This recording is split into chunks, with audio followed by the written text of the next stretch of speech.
Hello, ഇന്നത്തെ പുതിയൊരു വീഡിയോയിലേക്ക് എല്ലാവർക്കും സ്വാഗതം.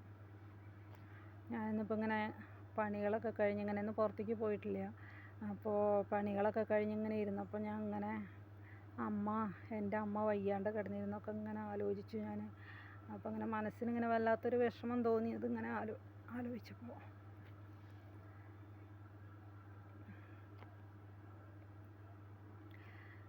അപ്പോൾ എൻ്റെ അമ്മയ്ക്ക് 89 വയസ്സായിട്ടുണ്ടായിരുന്നു മരിക്കുന്ന സമയത്ത്. അപ്പോൾ 2-3 ദിവസമായിട്ട് എൻ്റെ അമ്മ തീരെ വയ്യാണ്ട് കിടപ്പായിരുന്നു. അതുവരെ അമ്മയ്ക്ക് വലിയ കുഴപ്പങ്ങളൊന്നും ഉണ്ടായിരുന്നില്ല. അമ്മ അങ്ങനെ എണീറ്റ് നടക്കുക എല്ലാം ചെയ്തിരുന്നുണ്ട്. നമ്മളൊരു സപ്പോർട്ട് ചെയ്ത് കൊടുക്കണമെന്ന് മാത്രം. കുളിപ്പിച്ച് കൊടുക്കുകയൊക്കെ വേണമായിരുന്നു കേട്ടോ. കുളിപ്പിച്ച് കൊടുക്കലും എല്ലാ കാര്യങ്ങളും ചെയ്യണം. പക്ഷേ എന്നാലും നമ്മൾ പിടിച്ചു കൊടുന്നാൽ നമ്മളുടെ ഉമ്മർത്ത് വന്ന് ഇങ്ങനെ ഇരിക്കുമായിരുന്നു. അങ്ങനെ നമുക്ക് ഉമ്മർത്ത് ഒരു എന്താ പറയുക, ഒരു ബലത്തിനൊരാൾ.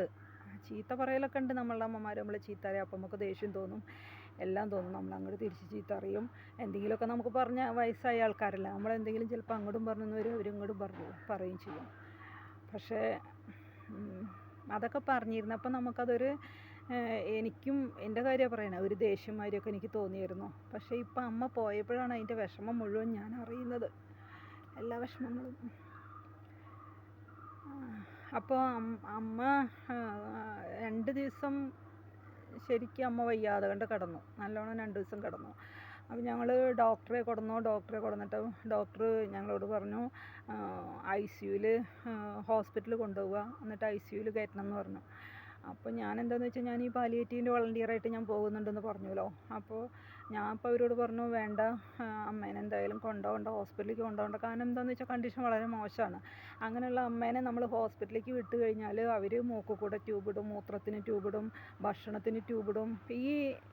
ഈ വയ്യാണ്ട് കിടക്കുന്ന ആൾക്ക് ആ ഒരു വേദനയും കൂടിയും നമ്മൾ കൊടുക്കേണ്ടി വരും. അപ്പോൾ അത് വേണ്ടാന്ന് വിചാരിച്ചിട്ട് ഞാൻ പറഞ്ഞു, ഞാനും ആങ്ങളെ എല്ലാവരും പറഞ്ഞു വേണ്ട, അങ്ങനെ കൊണ്ടുപോകണ്ടെന്ന് പറഞ്ഞു. കൊണ്ടുപോകണ്ട, വീട്ടിൽ കിടത്തിയിട്ട് നിങ്ങൾക്ക് വീട്ടിൽ വന്നിട്ട് എന്ത് ചെയ്ത് കൊടുക്കാൻ പറ്റും ഒരു പേഷ്യൻസിന് വെച്ചെങ്കിൽ അത് ചെയ്താൽ മതി എന്ന് പറഞ്ഞു. അപ്പോൾ പിന്നെയും ഡോക്ടർ പറഞ്ഞു അങ്ങനെ ഹോസ്പിറ്റലിൽ കൊണ്ടുപോകേണ്ടതാണ്, ഇവിടെ നമ്മൾ ചെയ്യാൻ പറ്റില്ല എന്നൊക്കെ പറഞ്ഞു. വീണ്ടും നമ്മൾ പറഞ്ഞു വേണ്ട, അങ്ങനെ ഇവിടെ തന്നെ കിടത്തിയാൽ മതി. കാരണം നമുക്കറിയാം കണ്ടീഷൻ അത്ര മോശമായ കണ്ടീഷനാണ്. പിന്നെ 89 വയസ്സും ആയില്ലേ, ചെറുപ്പം പ്രായമൊന്നുമല്ലല്ലോ. ചെറുപ്പം പ്രായമാണെങ്കിൽ പിന്നെ നമ്മൾ ഡോക്ടർമാർ പറയുന്നത് കേൾക്കണം, നമ്മളുടെ തീരുമാനത്തിന് വിടാതെ കണ്ട് നമ്മൾ പറഞ്ഞയക്കണം. നമ്മൾ കൊണ്ടുപോയി ട്രീറ്റ്മെൻറ്റ് ചെയ്തേ പറ്റൂ ചെറുപ്പം പ്രായമാണെങ്കിൽ. ഇതിപ്പോൾ ഇത്രയും പ്രായമായ ഒരാളേനെ അവരുടെ വീട്ടിൽ കിടന്നിട്ട് മനസ്സമാധാനമായിട്ട് കിടക്കാൻ അവർക്കൊരു അവസരം ഒരുക്കി കൊടുക്കുക, അതാണ് നമ്മൾ വേണ്ടത്. അങ്ങനെ വീട്ടിൽ വന്ന് അവർ ട്രിപ്പ് ഇട്ടു. 1.5 ദിവസം ഭക്ഷണം കഴിക്കാണ്ട് കിടന്നു. പക്ഷേ അപ്പോൾ ഭക്ഷണം കഴിക്കാണ്ട് കിടന്നിട്ടുള്ള ആ ഒരു ക്ഷീണം അമ്മയ്ക്ക് ഉണ്ടായില്ല. അതെന്താണെന്ന് വെച്ചാൽ നമ്മൾ ഈ ഗ്ലൂക്കോസ് കയറ്റി കാരണം ട്രിപ്പ് കയറ്റിയിട്ടുണ്ടായിരുന്നല്ലോ, അതോടുകൊണ്ട് അമ്മയ്ക്ക് അങ്ങനെ ഒരു വിഷമം ഉണ്ടായില്ല. അപ്പം ഞാനിത് പറയാൻ കാരണം എന്താണെന്ന് വെച്ചാൽ പല രോഗികളും രോഗികളെന്നല്ല, അങ്ങനെ വയസ്സായിട്ട് കിടക്കുന്ന ആൾക്കാരേനെയൊക്കെ നമ്മൾ ഹോസ്പിറ്റലിൽ കൊണ്ടുപോയിട്ട് ആക്കുന്നുണ്ട്. ഹോസ്പിറ്റലിൽ കൊണ്ടുപോയി ആക്കുമ്പോൾ അവർ ഈ വയസ്സ് കാലത്ത് അവർക്ക് വയ്യാണ്ട് ഇങ്ങനെ മരിക്കാറായിട്ട് കിടക്കുന്ന അവർക്ക് ഭയങ്കര ഒരു വേദനയാണ് നമ്മൾ കൊടുക്കുന്നത്. കാരണം എന്താണെന്ന്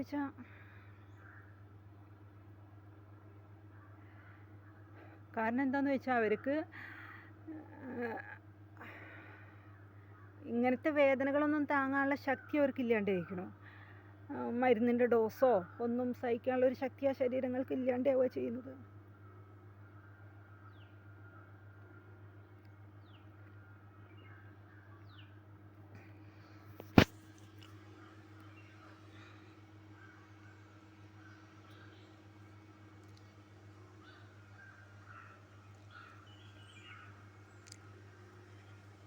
അപ്പോൾ നമ്മൾ ഓരോരുത്തരും ചെയ്യേണ്ടത് എന്താണെന്ന് വെച്ചാൽ വയസ്സായി കഴിഞ്ഞാൽ അവരേനെ നമ്മളെ കൊണ്ട് പറ്റുന്ന രീതിയിൽ, നമുക്ക് വലിയ നോട്ടമൊന്നും നോക്കാൻ പറ്റിയെന്ന് വരില്ല, പക്ഷെ എന്നാലും നമ്മളൊരു മക്കൾ എന്നുള്ള നിലയ്ക്ക് നമുക്ക് നമ്മളെ കൊണ്ട് പറ്റാവുന്ന രീതിയിൽ അവരെ നോക്കുക. അവരെ നോക്കിയിട്ട് അവർ ബാക്കിയുള്ള കാലം എത്ര ദിവസം ഉണ്ടാവുകയെന്ന് നമുക്ക് പറയാൻ പറ്റില്ല. ആ ഉള്ള ദിവസം നമ്മൾ അവർക്ക് നല്ല സന്തോഷം കൊടുത്ത് അവരേനെ എന്താ പറയുക, മനസ്സമാധാനമായിട്ട് അവരുടെ റൂമിൽ കിടന്നിട്ട് മരിക്കാൻ അവസരം കൊടുക്കണം. അതാണ് നമ്മൾ വേണ്ടത്. അത് വിചാരിച്ച് ഹോസ്പിറ്റലിൽ കൊണ്ടുപോകേണ്ട ആൾക്കാരെ കൊണ്ടുപോകണ്ട എന്നല്ല ഞാൻ പറയുന്നത് കേട്ടോ. ഹോസ്പിറ്റലിൽ കൊണ്ടുപോകേണ്ട കേസുകൾ നമ്മൾ കൊണ്ടുപോയേ പറ്റൂ. പ്രായം കൂടുതലായി മരിക്കാറായി കിടക്കുന്ന ഒരാളെ കൊണ്ടുപോയി നമ്മൾ ഹോസ്പിറ്റലിൽ കൊണ്ടുപോയി കിടത്തിയിട്ട് അവർ അധികം ട്യൂബ് ഇട്ടിട്ട് എന്താ അതുകൊണ്ടൊരു കാര്യമുള്ളത്? ഒരു കാര്യമില്ല. നമുക്കും ഇല്ല കാര്യം.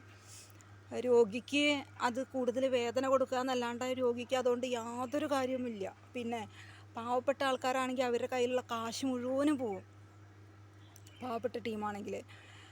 പക്ഷേ ചെറുപ്പം ഇപ്പം കുട്ടികൾക്കൊക്കെ എന്തെങ്കിലും സംഭവിക്കണമെന്ന് വെച്ചാൽ നമ്മൾ കാശൊന്നും നോക്കില്ല. നമ്മളുടെ ഇരിക്കുന്ന വീട് വിറ്റിട്ടായാലും നമ്മൾ ഹോസ്പിറ്റലിൽ കൊണ്ടുപോയിട്ട് നല്ല ട്രീറ്റ്മെൻറ്റ് ചെയ്യും. പക്ഷേ ഈ വയസ്സായ ആൾക്കാരെ സംബന്ധിച്ചിടത്തോളം നമ്മൾ എപ്പോഴും ശ്രദ്ധിക്കേണ്ടത്, ഇത്രയും പ്രായമായി കിടക്കുന്ന ആൾക്കാരേനെ നമ്മൾ മാക്സിമം അവർക്ക് വീട്ടിൽ ട്രീറ്റ്മെൻറ്റ് കൊടുക്കാൻ പറ്റുന്നത് നമ്മൾ കൊടുക്കുക. അവരേനെ നന്നായിട്ട് നോക്കുക. അവരുടെ മക്കൾ അവസാന കാലത്ത് അവരുടെ അടുത്തിരുന്നിട്ട് അവരെ നല്ലപോലെ നോക്കി അവർ നമ്മളിൽ നിന്ന് പ്രതീക്ഷിക്കുന്നത് എന്താണെന്ന് വെച്ചാൽ ഒരു തലോടലൊക്കെയാണ് നമ്മളിൽ നിന്ന് അവർ പ്രതീക്ഷിക്കുന്നത്.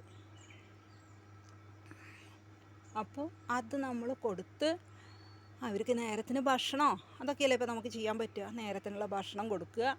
അങ്ങനെ അവരേനെ നോക്കി അവർക്ക് അവരുടെ മക്കളുടെ കൂടെ ഇരുന്ന് മക്കളെ കണ്ട് അവരുടെ കയ്യിൽ നിന്ന് തുള്ളി വെള്ളം മേടിച്ച് കുടിച്ച് മരിക്കാനുള്ള ഒരു അവസരമാണ് നമുക്ക് ഒരുക്കി കൊടുക്കേണ്ടവർക്ക്. നമുക്കൊരു പ്രായം കഴിഞ്ഞു കഴിഞ്ഞാൽ അവർക്ക്, ഇപ്പം ഞാനായാലും ഞാൻ എപ്പോഴാണ് മരിക്കുകയെന്നൊക്കെ എനിക്കറിയില്ലല്ലോ. നമ്മൾ ഓരോരുത്തരുടെയും കൂടെ ഉള്ളതാണ് മരണം എന്ന് പറയുന്ന സംഭവം. പക്ഷേ നമ്മൾ എപ്പോഴാണ് മരിക്കുകയെന്ന് ആർക്കും അറിയില്ല. ആരെപ്പം മരിക്കും. ഇന്നിപ്പം ഞാൻ ഈ വീഡിയോ ചെയ്യുന്നുണ്ട്, നാളെ ഞാൻ ഉണ്ടാവുമോ എന്ന് യാതൊരു ഉറപ്പ് നമുക്ക് പറയാൻ പറ്റില്ല. അപ്പോൾ ഉള്ളവർ, ജീവിച്ചിരിക്കുന്ന ആൾക്കാർ മരിക്കാൻ കിടക്കുന്ന രോഗിയാണെങ്കിൽ അവരേന് നല്ല പോലെ, കാരണം പോയി കഴിഞ്ഞിട്ട് നമുക്ക് പിന്നെ എന്തെങ്കിലും ചെയ്യാമെന്ന് വിചാരിച്ചാൽ അത് നമുക്ക് ചെയ്യാൻ സാധിക്കില്ല പോയി കഴിഞ്ഞിട്ട്. അപ്പോൾ നമുക്ക് ജീവിച്ചിരിക്കുമ്പോൾ അവർക്ക് എന്ത് ചെയ്തു കൊടുക്കാൻ പറ്റുമോ അതാണ് നമ്മളെ കൊണ്ട് ചെയ്യാൻ പറ്റുന്ന ഏറ്റവും വലിയ പുണ്യം എന്നാണ് എനിക്ക് പറയാനുള്ളത്. നമ്മളവരെ നന്നായി കെയർ ചെയ്യുക. നമുക്ക് ദേഷ്യം, അവർ വർത്തമാനം പറയുമ്പോൾ ദേഷ്യം എന്തെങ്കിലുമൊക്കെ ഉണ്ടാവും നമുക്ക്. വയസ്സായ ആൾക്കാർ പറയുമ്പോൾ നമുക്ക് 100 കൂട്ടം കാര്യങ്ങളാവും. നമ്മളുടെ ജീവിതത്തിലെ 100 കൂട്ടം ടെൻഷനും എല്ലാം നമുക്കുണ്ടാവും. അതിൽ നമുക്ക് ചിലപ്പോൾ അവർ പറയുന്നത് കേൾക്കുമ്പോൾ നമുക്കും ദേഷ്യം വരും. പക്ഷേ അവർ നോക്കാണ്ടിരിക്കാൻ നമ്മൾ ഒരിക്കലും ചെയ്യാൻ പാടില്ല. അപ്പോൾ ഓരോരോ മക്കൾ അനാഥാലയത്തിലും വൃദ്ധസദനത്തിലും അവിടെയും ഇവിടെയൊക്കെ കൊണ്ടുപോയി ആക്കണം അമ്മേനെയും അച്ഛനെയൊക്കെ. അത് നാളെ നമ്മളും ഈ പ്രായം എത്തുന്നവരാരും ആലോചിക്കുന്നുണ്ടാവില്ല. കാരണം ജോലിയുടെ ഭാരമാവുമായിരിക്കും, ജോലിയുടെ അത് കാരണം അങ്ങനെയൊക്കെ ആവും. പക്ഷെ അങ്ങനെയാണെങ്കിലും അവരവരുടെ വീട്ടിലൊരു ഹോം നേഴ്സിനെ വെച്ചിട്ടോ അങ്ങനെയൊക്കെ നോക്കാനുള്ളൊരു സൗകര്യങ്ങൾ നമ്മൾ അവർക്ക് ചെയ്തു കൊടുക്കണം. കാരണം അവർക്ക് വയസ്സ് കാലത്ത് അവർക്ക് ആഗ്രഹം ഉണ്ടാവില്ല അവരുടെ വീട്ടിൽ കിടന്നിട്ട് അവർക്ക് മരിക്കണം എന്നുള്ളതൊരാഗ്രഹം. അതിപ്പോൾ നമുക്കായാലും നമുക്കൊരു എവിടേക്കെങ്കിലും നമ്മൾ പോയി കഴിഞ്ഞാൽ നമുക്ക് നമ്മളുടെ വീടെത്താഞ്ഞിട്ടുള്ളൊരു വ്യഗ്രത ഭയങ്കരമായിട്ടുണ്ടാവും. നമുക്ക് നമ്മളുടെ വീടെത്തണം എന്നുള്ളൊരു ചിന്ത നമുക്കുണ്ടാവും. അപ്പോൾ അതുകൊണ്ട് ഞാൻ ഇന്നത്തെ ഒരു വീഡിയോ ഇടാൻ തന്നെ കാരണം ഇതാണ്. അങ്ങനെ ഇരുന്നപ്പോൾ എനിക്കിങ്ങനെ നമ്മുടെ ഓർമ്മ ഇങ്ങനെ വന്നു. അപ്പം ഞാൻ വിചാരിച്ചു എന്തുകൊണ്ട് ഇങ്ങനെ ഒരു വീഡിയോ ഇട്ടുകൂടാ. കാരണം വയസ്സായ ഒരാൾക്കാരെ സംബന്ധിച്ചിടത്തോളം അവർക്ക് ആ അവസാന നിമിഷങ്ങളിൽ കിട്ടുന്ന ആ കെയറിങ് അതൊരു വലിയൊരു ഭാഗ്യമാണ് അവർക്ക് കിട്ടുന്നത്. അപ്പോൾ അത് നമ്മളെ കൊണ്ട് ചെയ്യാൻ പറ്റുന്ന എല്ലാ കാര്യങ്ങളും നമ്മൾ അവർക്ക് വേണ്ടി ചെയ്തു കൊടുക്കുക. അവർ മരിച്ചു പോയി കഴിഞ്ഞാൽ നമ്മൾ അവർക്ക് ഓരോന്ന് ചെയ്തു കൊടുക്കുന്നുണ്ട്. അത് മരിച്ചു പോയി കർമ്മങ്ങൾ, അതിനൊന്നും ഇപ്പം ഞാൻ എതിരല്ല, ഞാനും അതൊക്കെ ചെയ്യുന്ന ആൾ തന്നെയാണ്. പക്ഷേ മരിച്ചു പോയിട്ട് നമ്മൾ ചെയ്യുന്നതും ജീവിച്ചിരിക്കുമ്പോൾ അവർക്ക് നമ്മൾ ചെയ്യുന്നതും തമ്മിൽ വളരെ വ്യത്യാസമുണ്ടല്ലോ. ജീവിച്ചിരിക്കുമ്പോൾ അവർക്ക് നമ്മൾ ചെയ്തു കൊടുക്കണം, നമ്മൾ അനുഭവിക്കുകയാണ്. അവരത് അനുഭവിക്കുന്നുണ്ട് എന്ന് കണ്ട് നമ്മൾ അനുഭവിക്കുകയാണ്. മറ്റത് മരിച്ചു പോയിട്ട് നമ്മൾ അവർക്ക് ഉദകക്രിയകൾ ചെയ്യുന്നതും എല്ലാതും നമ്മൾ അവർക്ക് കിട്ടും എന്നുള്ളൊരു വിശ്വാസം, അവരത് സ്വീകരിക്കുന്നുള്ളൊരു വിശ്വാസം, ആ വിശ്വാസം മാത്രമേ നമുക്കുള്ളൂ. അതുകൊണ്ട് വിശ്വാസങ്ങൾക്കൊന്നും എതിരായിട്ടല്ല ഞാൻ പറയണേ. ഞാനും ബലികർമ്മങ്ങളൊക്കെ ചെയ്യുന്ന ആൾ തന്നെയാണ്. ഞാനും എല്ലാം ചെയ്യും, എല്ലാതും ചെയ്യുന്ന ആളാണ്. കർക്കിടക വാവ് എല്ലാതും ഞാൻ എടുക്കുന്ന ആളാണ്. പക്ഷേ ജീവിച്ചിരിക്കുമ്പോൾ ഒരു വ്യക്തിക്ക് കൊടുക്കുന്നതാണ് ഏറ്റവും വലിയ പുണ്യം എന്നാണ് എനിക്ക് പറയാനുള്ളത്. അപ്പോൾ ഞാൻ അങ്ങനെ ഇരുന്നപ്പോൾ എൻ്റെ അമ്മയെ പറ്റിയിട്ട് ഇങ്ങനെ ആലോചിച്ചപ്പോൾ അപ്പോൾ എനിക്ക് തോന്നി ഇങ്ങനെ ഒരു വീഡിയോ. അതുകൊണ്ട് വയസ്സായ കിടപ്പ് രോഗികളായിട്ടുള്ള ആൾക്കാരുണ്ടെങ്കിൽ, അത്രയും പ്രായം ചെന്ന ആൾക്കാരുണ്ടെങ്കിൽ നിങ്ങൾ കഴിയണതും ഹോസ്പിറ്റലിലേക്ക് വിടാതെ കണ്ട്, നമ്മൾ മക്കളല്ലേ തീരുമാനിക്കുന്നത്, നാട്ടുകാരല്ലല്ലോ, നമ്മൾ മക്കളാണ് തീരുമാനിക്കുന്നത് നമ്മളുടെ അമ്മേനെ എങ്ങനെ നോക്കണം എന്നുള്ളത്. അപ്പോൾ നമ്മൾ അവർക്ക് നല്ലൊരു കെയറിങ് കൊടുത്ത് അവർ വീട്ടിൽ കിടത്തിയിട്ട് നമ്മൾ അവരുടെ അടുത്തിരുന്ന് അവർക്ക് മരിക്കേണ്ട നേരത്ത് ആ വെള്ളം കുടിക്കാൻ കുറച്ച് കൊടുക്കാൻ സാധിച്ചു വെച്ചെങ്കിൽ അത് കൊടുത്ത്, മറ്റത് ഹോസ്പിറ്റലൊക്കെ ആണെങ്കിൽ അവർ മരിക്കുമ്പോൾ അവർക്ക് തുള്ളി വെള്ളം കിട്ടുന്നുണ്ടോ മരണ നേരത്തുനിന്ന് ആര് കണ്ടു? നമുക്കറിയോ അവർക്ക് വെള്ളം കൊടുക്കുന്നുണ്ടോ? ഏത് നേരത്തെ അവർ മരിച്ചു നമുക്ക് വല്ല പിടുത്തമുണ്ടോ? ഇല്ല. നമ്മളെ ആരെയും കാണിക്കുന്നില്ല. ICUയിൽ അങ്ങോട്ട് കയറി കഴിഞ്ഞാൽ പിന്നെ നമുക്ക് കാണാനുള്ള ഒരു അവസരമൊന്നുമില്ല. അപ്പോൾ അത്രയ്ക്ക് കണ്ടീഷനായിട്ടുള്ള ആൾക്കാരാണെങ്കിൽ നമ്മൾ വീട്ടിൽ കിടന്നിട്ട് അവരെ മനസ്സമാധാനമായിട്ട് മരിക്കാൻ അവസരം കൊടുക്കുക. നമ്മൾ മക്കളെ അടുത്തിരിക്കുക, വെള്ളം കൊടുക്കുക. രാത്രിയൊക്കെ ആണെങ്കിലും നമ്മൾ ഓരോരുത്തരും മാറി ഇരുന്നിട്ട് അവരെ നോക്കുക. ഇനി നോക്കിയ കാലം എന്തായാലും അവരെ നോക്കേണ്ടി വരില്ലല്ലോ അങ്ങനെ കിടക്കുന്ന ഒരാളാവുമ്പോൾ. അപ്പോൾ എല്ലാവരോടുമായിട്ട് എനിക്ക് പറയാനുള്ളത്, അത്രയും പ്രായമായിട്ടുള്ള ആൾക്കാരാണെങ്കിൽ ദയവ് ചെയ്ത് ഹോസ്പിറ്റലൊന്നും കൊണ്ടുപോയിട്ടിട്ട് അവരെ ബുദ്ധിമുട്ടിക്കരുത്. എൻ്റെ ഞങ്ങൾക്കുണ്ടായ ഒരു അനുഭവമാണ് പറയുന്നത്.